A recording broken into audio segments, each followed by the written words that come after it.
సంక్రాంతి సందర్భంగా అందరికీ శుభాకాంక్షలు అండి. మనం భోగి, సంక్రాంతి, కనుమ 3 రోజులు పండగ చేసుకుంటాము.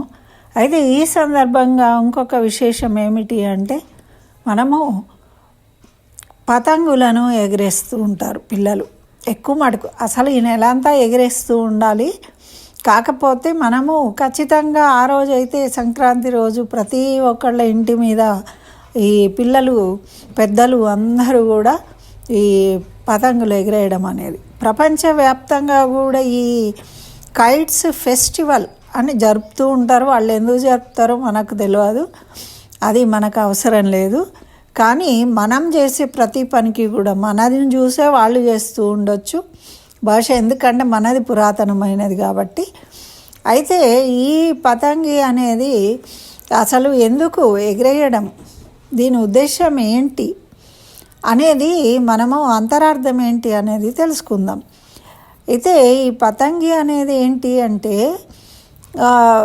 మనం ఒక పేపర్తో తయారు చేస్తున్నాము, దారం కడుతున్నాము.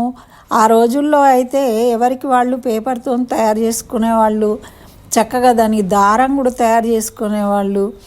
దానికి మాంజా అంటారు, ఆ మాంజాను కూడా తయారు చేసుకునేవాళ్ళు. మా తమ్ముడు వాళ్ళందరూ ఆ సీసాలు పలగొట్టి మెత్తగా చేసి దాన్ని మాంజా అంటారు. అంటే దాన్ని తెగకుండా గట్టిగా ఉంటుంది ఆ దారము, మాంజా తయారు చేసుకోవడము.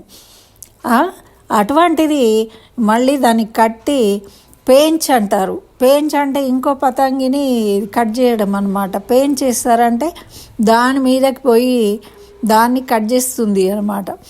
ఆ కట్ చేసినప్పుడు చూడాలో ఆనందము, ఎదుటి వాళ్ళ పతంగి కట్ చేసినాం మనము అని ఆనందాన్ని పొందుతూ ఉంటారు. కానీ పతంగి పోయిన వాళ్ళు ఎంత బాధపడుతూ ఉంటారు కదండి. అయితే దీంట్లో ప్రతి దాంట్లో ఒక కాంపిటీషన్ అనేది ఉంటుంది. అలా పేంచ్ ఇతరి వాళ్లకు వేయగలిగి అంటే మన జోలికి వచ్చిన వాళ్ళను మనము ఖండించాలి, మనము ఎదగాలి. అంతేగాని ఎవరి పతంగి వాళ్ళు ఎగిరేసుకుంటే తప్పేం లేదు కదా.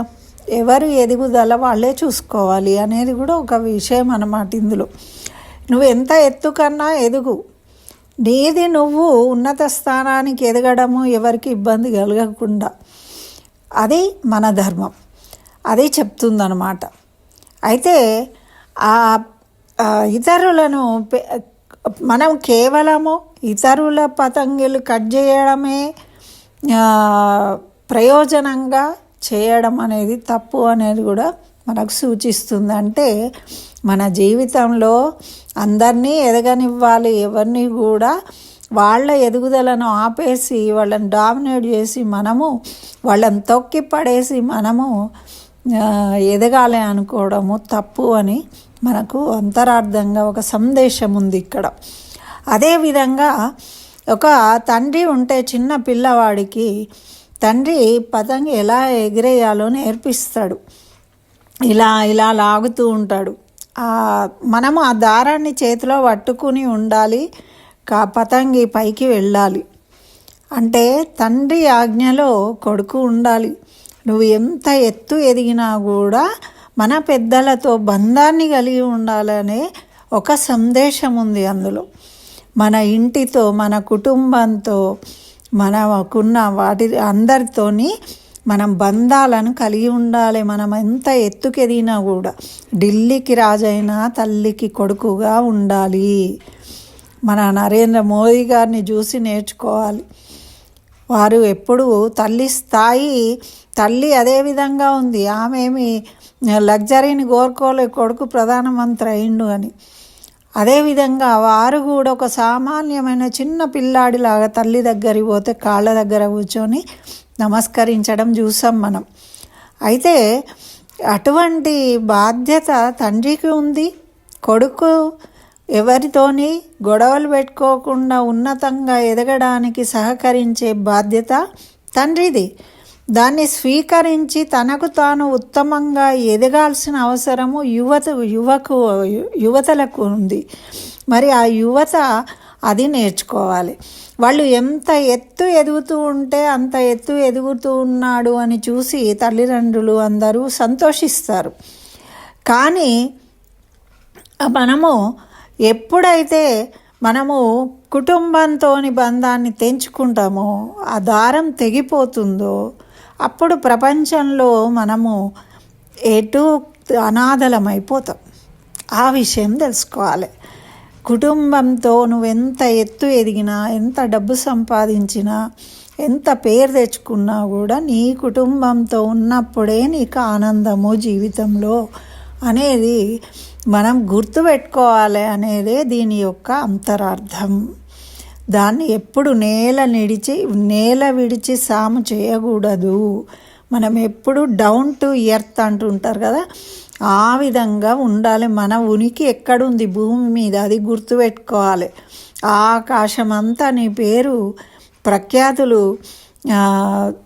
వెళ్ళినా కూడా మనం మాత్రము భూమి మీదనే ఉండాలి. మన కుటుంబంతో, మన వాళ్ళతోని అనుసంధానమై ఉండే ప్రయత్నం చేయాలి అందరూ కూడా అని దీని యొక్క అంతరార్థం అండి. దీన్ని తెలుసుకోవడమే మన వాళ్ళు ఈ విధానాన్ని ప్రవేశపెట్టారు. మనకన్నీ ఏ ఆటలు చూసినా, పాటలు చూసినా, పండగలైనా ఏవైనా కూడా దాని యొక్క అంతరార్థము విశేషమైనది ఉంటుంది. మన జీవన విధానానికి ముడి పెడతారు వాళ్ళు. కాబట్టి మనము దాన్ని గ్రహించినప్పుడే వాటిని ఎంజాయ్ చేయగలుగుతాము. వాటి వల్ల మనకు ప్రయోజనం ఉంటుంది. కానీ ఎత్తుగా ఎదగడంలో కొంతమంది ప్రమాదాలు తెచ్చుకుంటూ ఉంటారు. పెద్దవాళ్ళు ఎప్పుడూ పిల్లలను సంరక్షించాలి. ఈ విషయంలో తగు జాగ్రత్తలు తీసుకొని వాళ్ళను సంతోషించేటట్టు చేయాలి. వాళ్ళను కాపాడాల్సిన బాధ్యత కూడా ఉంది. ఎందుకంటే గోడలు లేని బిల్డింగులు ఎక్కడం వల్ల, పతంగులు ఎగిరేయడంలో ఆనందంలో చూసుకోక పడిపోవడం, ఇట్లాంటి ప్రమాదాలు జరగకుండా మనము వాళ్ళని రక్షిస్తూ వాళ్ళు ఆనంద పడే విధంగా ఏర్పాట్లు చేయాలి. అది ప్రతి తల్లిదండ్రి యొక్క బాధ్యత. మరి అందరూ బాగా పతంగులు ఎగిరేయండి, పోటీ పెట్టుకోండి ఎవరిది ఎక్కువ వెళ్ళిందని. కానీ ఎవరికి పెంచులు వేయకండి, ఎవరి పతంగులు కట్ చేయకండి, ఎవరిని మనసును బాధ పెట్టకండి. ఇది మనం జీవితంలో నేర్చుకోవాల్సిన మొదటి సత్యం. అదే మన ధర్మం, సనాతన ధర్మం చెప్పింది. గీతలో భగవంతుడు చెప్పింది విషయం కూడా ఇదే. నువ్వు ఎదుగు, కానీ ఇతరులకు ఇబ్బంది కలిగించకు. మరి నచ్చితే లైక్ చేయండి, షేర్ చేయండి. అందరికీ సంక్రాంతి శుభాకాంక్షలు.